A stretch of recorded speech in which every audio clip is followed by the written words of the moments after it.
Hey there, everyone. Welcome to another episode of Fantasy for the Ages, the show where a father and son get together and talk about fantasy, science fiction, and other nerdy things that we enjoy.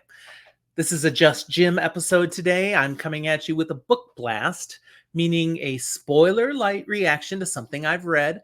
Today, that focus is on the 8-book series called A Shrouded World.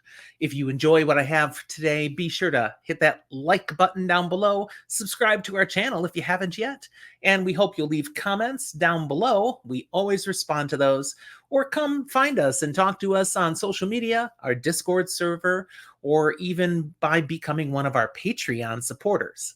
Thank you to those of you who already have joined us on Patreon and help fund what we keep trying to bring out to you here. Good stuff.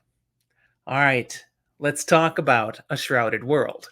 This is an 8-book series that was created as a collaboration between one of my favorite authors, Mark Tufo, and another zombie apocalyptic genre author, John O'Brien.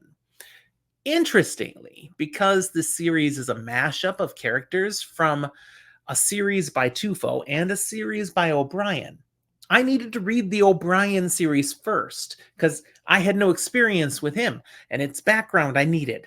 So that series, A New World, allowed me to get to know Jack Walker, who's the protagonist from that series that's one of the core characters in this mashup series.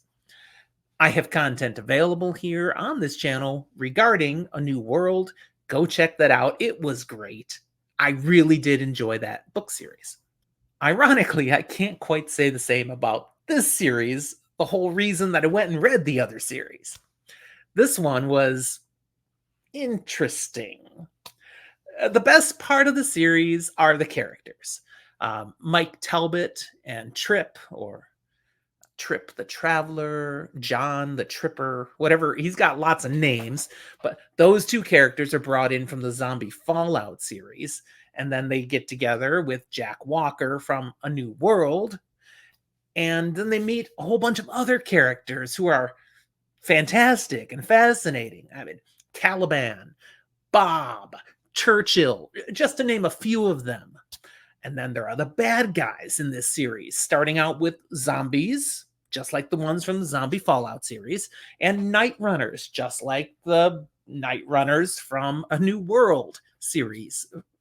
They all end up in here with other bad guys. Dare I say badder bad guys? Like the Whistlers, demons, angels, and more. And don't think you know what you're hearing when I say demons and angels. This is a weird series. Honestly, the series is seriously screwed up in a number of ways. First of all, Mike and Trip just appear in this new shrouded world out of the blue. No explanation. They're just, boom, here you are. They have no idea how they got here. They don't know where they are. There's no explanations. The same thing happens to Jack. He just ends up in this place. Suddenly lost, separate from all the people he cares about, and with danger around. Eventually, they end up coming together and discover they're not threats to each other, but instead could be teammates. Yay!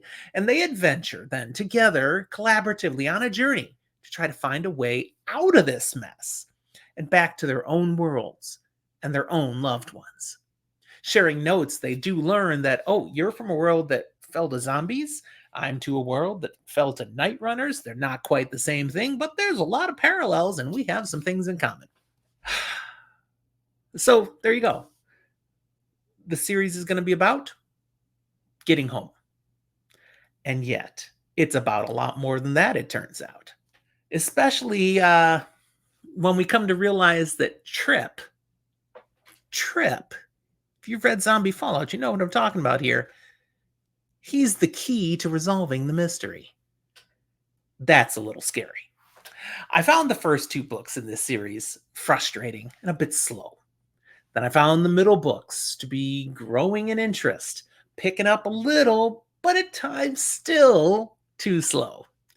Finally, the final couple of books were full of exciting, intense circumstances, but also frustrating in a different way because they end up pulling the core characters apart from each other. So we don't get a lot of Mike and Jack together. And that's what I would have liked to see. Now, I'm sure as these two authors were collaborating to write the series, it was easier for them to write when they separated their own core characters and can write their own plot lines. But to me, it did not make the overall story a better story. One last note I'll share about the series. The character of Bob, best creation of the entire series. I loved Bob. And all of his interactions with Mike Talbot, they're brilliant. If you read it and you find Bob, you'll understand. I'm not sure I can wholeheartedly endorse this series. I don't regret having read it, but I didn't enjoy it as much as I hoped I would. If you are a big Mark Tufo fan, you'll probably enjoy these books. Otherwise, I can definitely tell you it's not worth reading them if you are not a fan of the Zombie Fallout series. You could potentially read them if you don't read A New World by John O'Brien.